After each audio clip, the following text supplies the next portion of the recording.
Hey guys, তো আবার চলে আসলাম মিনি ব্লগ নিয়ে। তো আশা করি তোমরা সবাই ভালো আছো। তো হোলির সবাইকে আগাম শুভেচ্ছা। তো আমাদের এখানে হচ্ছে 8 দিন ধরে কীর্তন হবে।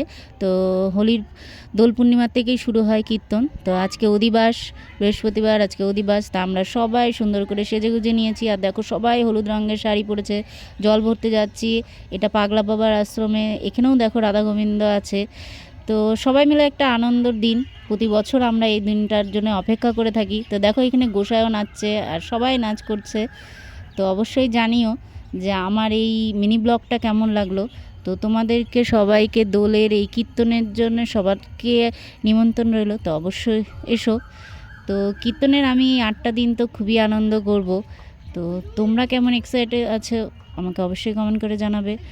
আর আশা করি তোমাদের আমার এই মিনি ব্লগটা অবশ্যই ভালো লেগেছে। আর সবাই দেখো জল ভরে এসে সবাই এখানে মঞ্চে নাচানাচি করছে। আর এটাই হচ্ছে আমাদের মঞ্চ যেখানে সাজানো হচ্ছে। তো কালকে আবার তোমাদেরকে দেখাবো